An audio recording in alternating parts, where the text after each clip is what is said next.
ஆசீர்வதிக்கும் தேவன் நம்மை ஆசீர்வதிப்பாரே. துதி ஸ்தோத்திரம் இயேசுநாதா, துதி உமக்கே என்றுமே. இன்று ஒரு வசனம். நீங்கள் போய் கனி கொடுக்கும் படிக்கும், உங்கள் கனி நிலைத்திருக்கும் படிக்கும் நான் உங்களை ஏற்படுத்தினேன். யோவான் 15:16. கர்த்தருக்கு பிரியமான தேவனுடைய பிள்ளைகளே, இயேசு கிறிஸ்துவின் நாமத்தினாலே உங்களை வாழ்த்துகிறோம், ஆசீர்வதிக்கிறோம். அன்பு இராவிட்டால் தான் ஒன்றுமில்லை என்ற பவுல் கிறிஸ்து தனக்குள் வாழுகிறார் என்று முழங்கினார். கடைசி வரைக்கும் கனியுள்ள வாழ்வு வாழ்ந்தது போல நாமும் கனியுள்ளவர்களாகவே இருக்க வேண்டும். கனியற்ற மரத்தையும் உப்பில்லாத உணவையும் வெளிச்சமில்லாத நாட்களையும் யார்தான் விரும்புவார்கள்? அப்படி இருக்க நமது வாழ்வு மாத்திரம் வெறுமையாக ஏனோ தானோ என்றிருப்பது கூடாது. ஆண்டவர் இயேசு இவ்வுலகில் வாழ்ந்த நாட்களில் அவர் தனித்து வாழவில்லை. நான் பிதாவின் அன்பிலே நிலைத்திருக்கிறது போல நீங்களும் என்னுடைய அன்பிலே நிலைத்திருங்கள் என்ற ஆண்டவரின் வாழ்வின் ரகசியம் இதுதான். அதனால்தான் அவர் நன்மை செய்கிறவராகவும் பாடுகளை அனுபவிக்கிறவராகவும் சுற்றி திரிந்தார். கிறிஸ்துவின் சாயலை பிரதிபலிக்கும் நாம் எப்படி வாழுகிறோம்? நம்மால் பிறருக்கு பயனுள்ள வாழ்வு வாழ முடிகிறதா? ஏன் அது நமக்கு கடினமாக இருக்கிறது? கிறிஸ்துவில் நிலைத்திருப்போமானால் கனி கொடுக்க முடியும். அதாவது அவரது வார்த்தைக்கும் முற்றிலும் கீழ்ப்படிவது ஆகும். கீழ்ப்படிவது மட்டுமே நமது வாழ்வை அர்த்தமுள்ளதாக்கும். கர்த்தராகிய கிறிஸ்துவுக்குள் வாழ்வது இந்த உலகில் இயலாத காரியம் போல தோன்றலாம்.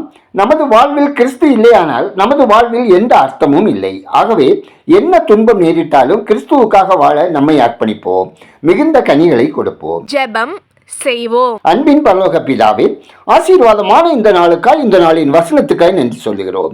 பரிசுத்தமுள்ள ஆண்டவரே, எத்தகைய துன்பத்திலும் துயரத்திலும் கிறிஸ்துவுக்கு உரியவர்களாக தேவனுக்குள் உறுதியாக வாழவும் வார்த்தைக்கு கீழ்ப்படிந்து நடப்பதற்கும் எங்களை ஒப்புவித்து ஜெபிக்கிறோம். அப்பா, விடாய்த்து போன எங்கள் ஆத்துமாவை உமது சமூகத்தில் அர்ப்பணிக்கிறோம். பரிசுத்தாவியானவரால் நிறைத்து எங்கள் வாழ்வை திடப்படுத்துவீராக.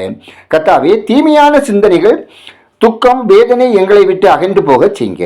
ஆண்டவரே, குடும்பங்களில் கருத்து வேறுபாட்டினால், இச்சைகளினால், மேட்டிமையினால், அகந்தையினால் இழந்து போன சமாதானத்தின் நாட்களை மீண்டும் ஒவ்வொருவருக்கும் தந்தள்ளி சத்துருவின் கிரியைகளிலிருந்து விடுபட்டு மகிழ்வாய் வாழ இரக்கம் செய்தல்லுங்க. கர்த்தாவே, ஒவ்வொருவரின் அனுதின தேவைகள், முயற்சிகள், தொழில், வேலை, வியாபாரம், விவசாயம் ஆசீர்வதிக்கப்படவும் அவர்கள் தேவைகளில் உமது கிருபை வேணுமாயின் ஜெபிக்கிறோம். கர்த்தாவே, இந்த நாளில் பிறந்த நாளை, திருமண நாளை காணும் ஒவ்வொருவரின் இருதய விருப்பம் நிறைவேற்றி ஆசீர்வதிக்க ஜெபிக்கிறோம். கர்த்தாவே, மனை வாங்க, வீடு கட்ட, வீடு விற்க, வாகனம் வாங்க, விற்க, தொழில் துவங்க முயற்சிக்கிறவர்களுக்கு உங்க ஆலோசனையும் வழிகாட்டலும் தந்தள்ளி அவர்களை ஆசீர்வதித்திட ஜெபிக்கிறோம். அப்பா, சாலை விபத்துக்கள் ஏற்படாத வண்ணம் வாகனங்களை ஓட்டுகிறவர்களுக்கு ஏற்ற ஞானம் கிருபை தந்து தேவரீர் அவர்களை வழிநடத்தி பயணம் செய்கிறவர்கள் பாதுகாப்பாய் பயணம் செய்ய கிருபை தந்தல்ல ஜெபிக்கிறோம். கடன் சுமையினால் கஷ்டப்படுகிறவர்கள் கடன்களை செலுத்தி தீர்ப்பதற்கான வழிகாட்டல் தந்தள்ளி கடன் இல்லாத வாழ்க்கை வாழ இரக்கம் செய்யுங்க. கர்த்தாவே, பற்பல வியாதிகளினால் பீடிக்கப்பட்டும் உடல் பலவீனங்களினாலும் மருத்துவமனைகளிலும் வீடுகளிலும் சிகிச்சையில் இருக்கிற மக்களை ஆரோக்கியம் சுகபலத்தோடு வாழ தயவுசெய்தல்ல ஜெபிக்கிறோம். கர்த்தாவே, மதுப்பிரியர்கள், போதைக்கு அடிமையானவர்கள், புகையிலை கஞ்சாவுக்கு பழக்கப்பட்டவர்கள், ஆன்லைன் சூதாட்டத்திலும் சமூக வலைத்தள பாவங்களிலும் சிக்கி விடுபட முடியாமல் தவிக்கிறவர்களுக்கும் சாத்தானின் கண்ணிகளிலிருந்து அவர்கள் விடுவிக்கப்பட மனம் திரும்ப ஆரோக்கியத்தோடு சமாதானமாக வாழ தேவன் இரக்கம் செய்திட வேண்டுமா ஜெபிக்கிறோம். கர்த்தாவே, ஊழியர் நலன் காக்கப்படவும், ஊழியர் தேவைகள் சந்திக்கப்படவும், பணித்தளங்களில் தேவ மகிமை வெளிப்படவும், மக்கள் மனம் திரும்பவும், பிசாசின் கண்ணிகள் தெரிக்கவும், சத்துருவின் கிரியைகள் அழிக்கப்படவும் ஜெபிக்கிறோம். எங்கள் தேசம் ஆசீர்வதிக்கப்படவும், மக்கள் இரட்சகரை அறியும் அறிவில் வளரவும், மூட பழக்க வழக்கங்களிலிருந்தும் மாந்திரீக கட்டுகளிலிருந்தும் விடுதலை பெறவும், ஆட்சி பொறுப்பில் இருப்போ தேவனே உமக்கு முன்பாக உண்மையாய் நேர்மையாய் செயல்படவும், பாதுகாப்பாய் வாழவும், தேசம் எழுப்புதலை சந்திக்கவும் இரக்கம் செய்திட ஜெபிக்கிறோம்.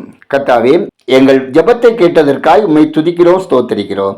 அதற்கேற்ற பதில் தரப்போவதற்காய் நன்றி செலுத்துகிறோம். துதிகனமையுமே உமக்கே செலுத்துகிறோம். இயேசுவின் நாமத்தில் ஜெபிக்கிறோம் எங்கள் ஜெபங்களும் நல்ல பிதாவே, ஆமேன்.